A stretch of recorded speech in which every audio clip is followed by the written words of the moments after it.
Lep pozdrav. Jaz bom nekako izhajala iz teze.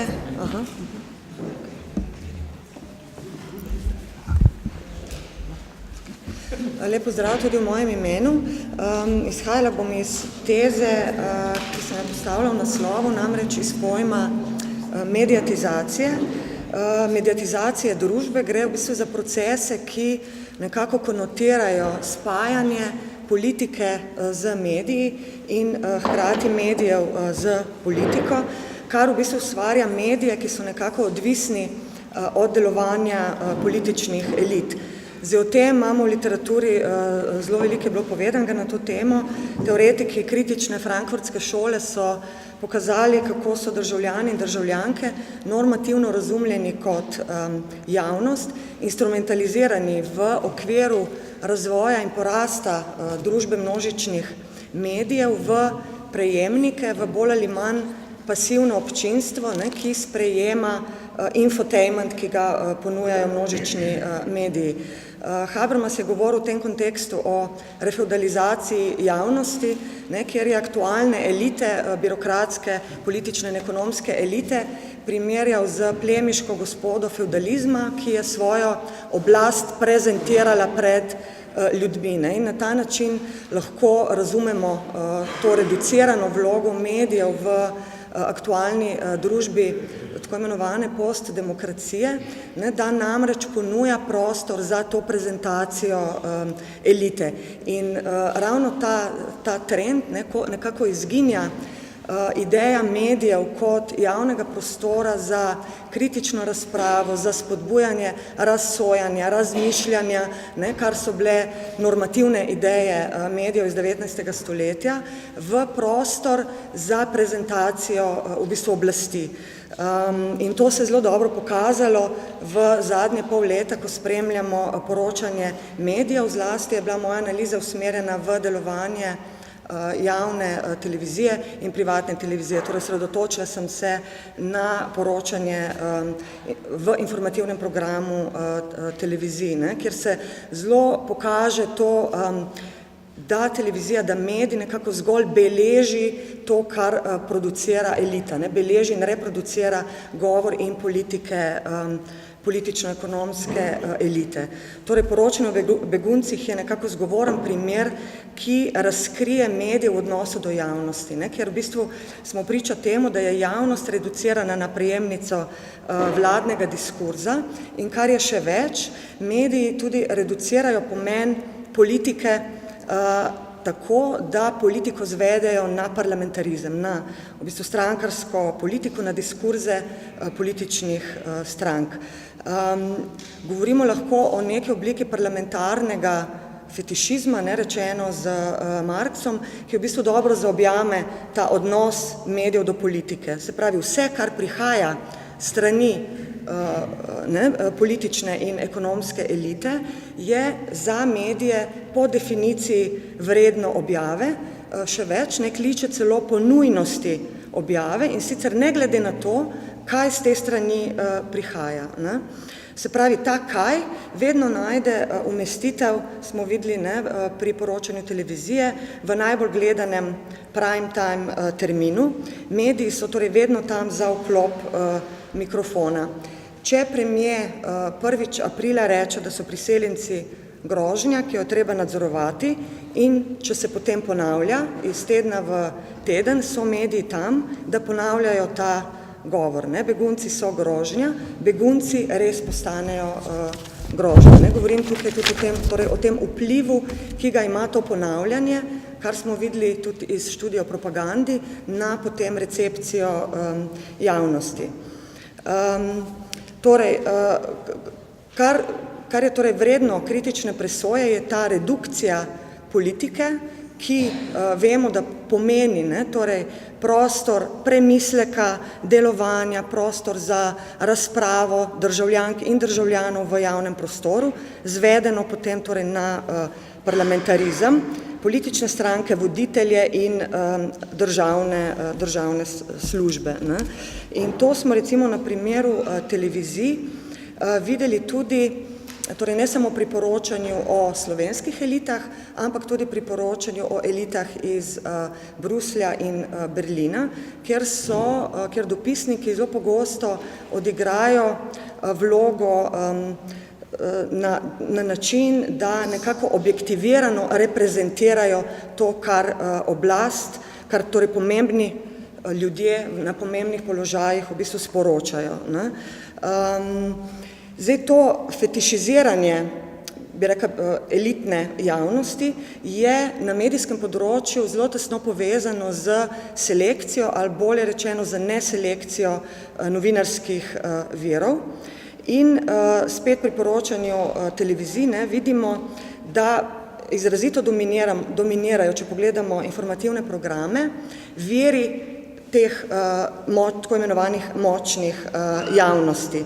Tudi na račun virov, ki prihajajo strani civilne družbe, strani nevladnih organizacij, strani aktivistov, strani intelektualcev, vključno na primeru migracij z strani prostovoljcev, ki delujejo in so delovali na terenu. Njihova poročila praviloma niso našla prostora v informativnih programih v mediji. Ko so se pojavili, so bili pa v veliki meri predstavljeni kot šibka protivtež odgovorom, orkestriranim odgovorom vlade, policije in vojske in zelo pogosto so bili tudi manipulirani za upravičevanje agende politične elite. Zdaj še več nekako pokaže se, da torej to, kar dejansko je politika, torej prostor razprave, tudi nekaj, kar se generira strani delovanja državljank in državljanov v javni sferi, strani torej civilne družbe, je bilo v medijih predstavljeno pogosto kot nekaj radikalnega, neuresničljivega, utopičnega ali idealističnega.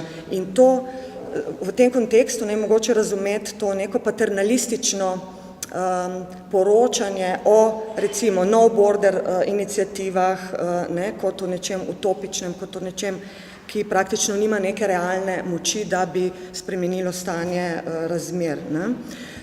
Zdaj mediji z manjšanjem, zlasti torej spet poudarjam, da govorimo o informativnem programu, televiziji, z manjšanjem pomena različnih civilnih iniciativ se nekako pokažejo v službi tega, da krepijo to institucionalno javno sfero. Se pravi, to, kar prihaja strani elite, je po definiciji pomembno, po definiciji je nekaj, kar na dolgi rok proizvaja torej nekaj dobrega, proizvaja neke dobre rešitve.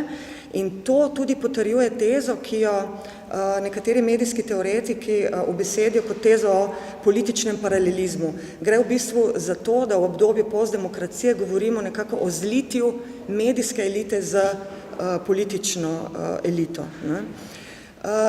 In iz tega sledi to, da ko premišljamo o instrumentalizaciji medijev, tega ne bi smeli razumeti samo v smislu ideologije, torej instrumentalizacija kot nekaj, kar prihaja od zunaj, kar prihaja strani oblasti, ki izkoriščajo medije, kar se potem prilepi na medije in na novinarske delavce, ki so izkoriščani v te vladne namene. Nasprotno, mediji se pokažejo tudi kot aktivni akter v reprodukciji tega, kar bi lahko poimenovali antipolitika.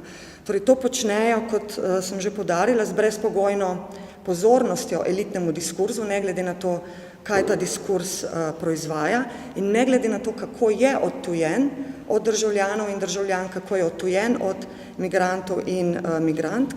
In drugič, ta antipolitika medijev se proizvaja tudi skozi nekaj, kar bi lahko poimenovali neprofesionalna profesionalizacija novinarskega polja. Ko smo priča temu, da se kritično razsojanje v javnem umika faktografskemu poročanju, nizanju dejstev, objektiviranemu, neutraliziranemu razpravljanju o zgodbah. En primer je recimo razlaganje pred kamerami, da so maščevalni begunci podrli ograjo, poleg vsega smetijo in zažigajo begunska taborišča. Kako je ta ograja povezana z migracijsko politiko, kako je povezana z migracijsko politiko na evropski ravni, torej na makroravni, kako je povezana z migracijsko politiko v Sloveniji, to so vprašanja, ki ne bi smela ostati neodgovorjena v takih prispevkih. Torej, mediji bi morali nekako ponujati orientacijo na mesto, da hranijo občinstvo z dejstvi in dejansko na primeru spet poročanja o beguncih v zadnjih mesecih smo bili priča nečemu, kar bi lahko poimenovali reality show poročanje, kjer je bilo zelo pomembno, da je kamera priključena non-stop, da ustvarja in reproducira realnost brez kakršnihkoli smernic, kako interpretirati to realnost, kako jo presojati, kako o njej razmišljati. Namesto tega smo bili priča ponujanju porabe oziroma konzumpcije realnosti.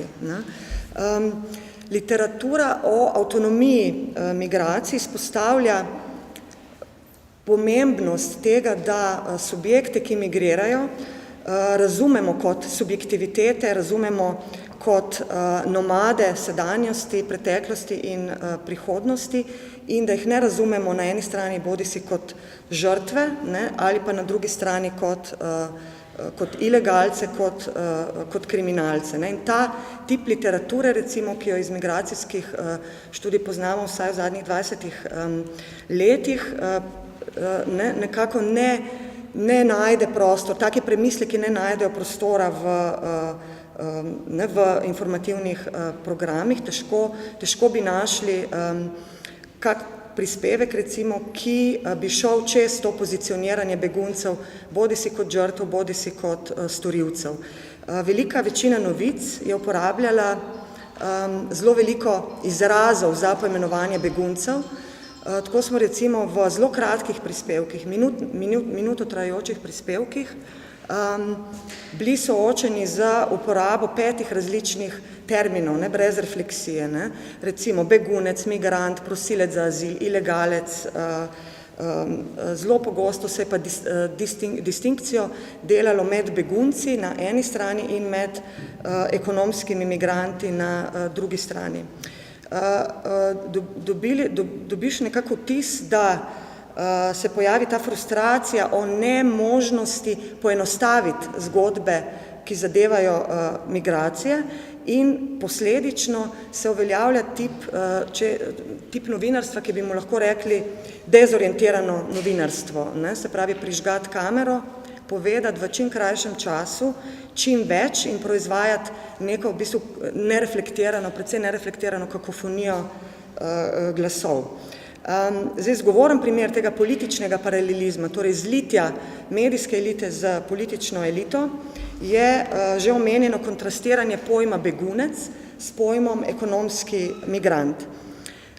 Ko so vladni predstavniki želeli poudariti svojo človekoljubnost, svojo solidarnost, je bilo govora o beguncih kot o žrtvah. V teh kontekstih se je omenjalo tudi sicer zelo redko in zelo spregledane v medijskih poročilih ženske migrantke. Torej, gre za begunce, ki bežijo pred vojno, Slovenija in Evropa naj bi jim pomagala.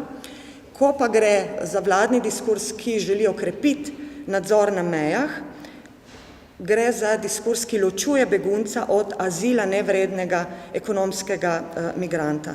V tem kontekstu je bilo govora, ni bilo govora o ženskah migrantkah, bilo je govora o mladih moških, za katere bi bilo bolje, da bi ostali doma, kot smo slišali, in pomagali ubraniti domovino. Ko so uvedli nove meje, se pravi od novembra dalje, ko je Slovenija obdana z rezalno žico, je bilo treba k nevrednim ekonomskim migrantom dodati skupino potencialnih teroristov. In tu se spet vidi, kako informativni programi v veliki meri sprejemajo ta vladni program. Ko želijo poudariti potrebo po Evropi solidarnosti, govorijo o beguncih. Ko razpravljajo o dilemah migracijske politike, vladna agenda je, da je to politiko treba zaostriti, običajno gre za to agendo, uporabijo mešanico teh različnih izrazov za tiste nezaželene, za tiste nevredne. Zdaj, tukaj se pokaže v bistvu to, da medijska agenda ni samo skladna z politično agendo, ampak jo je v veliki meri tudi krepila. In tukaj bi se spomnila na prispodobe, o katerih je prej Igor govoril, ki se seveda reproducirajo v medijih tudi v zadnjih 2 mesecih. Poslušali smo o poplavah migrantov, o valovih, o rekah, hudourniških rekah, migracijah kot simbolu izlitja vode, ki vedno najde luknjo, da se razlije. Skratka, to poudarjam, kar je Igor govoril, grožnja, naravna nesreča, kar v bistvu pomen tega je, da nekako krepi idejo po zaostrovanju migracijske politike in s tem legitimizira to vladno agendo, ki je točno v tem, torej v zaostrovanju migracijske politike, ki smo jo na drugem mestu v časopisu za kritiko znanosti v številki Rasizem, razrezani svet analizirali kot politiko institucionalnega rasizma. Namreč manifestacija te vladne moči na točki institucionalnega rasizma bi rekla, da se najbolj pokaže na meji, na mejnem režimu, ki ga spremljamo zdaj v zadnjih reprodukcijo, katerega spremljamo v zadnjih mesecih. Tukaj se, bi rekla, ta institucionalni rasizem neposredno proizvaja in sicer na presečišču rasističnih diskurzov in praks v polju političnega, tukaj mislim na ta govor, o katerem sem govorila, se pravi begunci kot grožnja, kot nevarnost za narod, v polju pravnega, kjer gre za, recimo, podeljevanje pooblastil vojski, za militarizacijo meje, kjer gre v bistvu za spreminjanje zakonov v pomenu v bistvu zaostrovanja migracijske politike in zdravstvenega diskurza, razkuževanje taborišč, varovanje zdravja ljudi, prostovoljci dobijo maske, begunec ne dobi maske. Skratka, ta hierarhizacija, diferenciacija se zelo pokaže v različnih oblikah delovanja mejnega režima. Zdaj seveda treba izpostaviti, da uporabljena terminologija v medijih ni nikoli nevtralna, vedno je rezultat neke družbene, neke politične ureditve. Uporaba jezika je vedno tesno povezana z mišljenjem, z delovanjem v nekem specifičnem obdobju in to smo seveda dobro videli v zgodovini, ko se je fašizem rojeval z podporo komaj prepoznavne zlorabe jezika. V obdobju fašizma in nacizma se ni govorilo o pobojih, umorih in likvidacijah, ampak se je govorilo o evakuaciji, o iskanju rešitev in ultimativno o reševanju judovskega vprašanja in kdo drug, če ne mediji, so prikladno orodje za reševanje vprašanja migracij. Torej, uporaba diskurza tukaj je ključna in probam problematizirati to nereflektirano uporabo in reprodukcijo tega diskurza strani medijev. Če je danes politično oportuno uporabljati besedo begunec in s tem solidarizirati in ga ločiti od ekonomskega migranta, je to povezano z nekim modelom mišljenja in delovanja v aktualnem času. Hannah Arendt je recimo leta 1943 v eseju We Refugees pokazala ravno nasprotno, kako so Judje bili nekako okarakterizirani za begunce in niso želeli te oznake, ki jim je pomenila seveda odhod v koncentracijsko taborišče in so se oklepali oznake ekonomski migrant. Skratka, ta terminologija v bistvu ima seveda neko svojo vlogo v času in ima seveda v ozadju torej neko idejo politične instrumentalizacije. In zdaj še en primer, s katerim bom počasi zaključila, ki pokaže na pomen zlorabe jezika, ki ga je treba omeniti, je razprava okrog žice, ko je slovenska vlada v novembru letos prevzela dolžnost, da deluje kot šerif šengenskega režima, se je odločila za postavitev rezalne žice kot orodja za izvajanje varnosti. In tukaj smo bili spet zelo nazorno priča fuziji medijev in vladnega diskurza, ko so se mediji po agendi elite izogibali v teh prvih tednih po imenovanju žice z žico. Žica je postala orodje za usmerjanje, postala je tehnično sredstvo, ovira, profesionalno orodje, ki ga je potrebno prepustiti strokovnjakom. To je v bistvu celo proizvedlo situacijo ad absurdum, ko so mediji reproducirali govore nekaterih vladnih predstavnikov pozicije, ki so govorili, da žica dejansko ni žica in da se zgolj zdi kot žica. Zdaj, v preteklosti smo videli, da so žičnate meje napovedovale politiko z trdo roko in absolutno je na mesto, da reproducirajo ta pragmatizem elite, naloga medijev, zlasti seveda velja apel za javne medije, kritično analizirati govore in politike elite, ne pa da služijo legitimiranju uporabe žice, s čimer prispevajo k krepitvi nevarnega občutka, da je dejansko varneje živeti za žico, obdan z žico. Zdaj na primeru analize medijskih modelov, avtorja z medijskih študij Halin in Mancini poimenujeta tak model televizijskega delovanja primer vladnega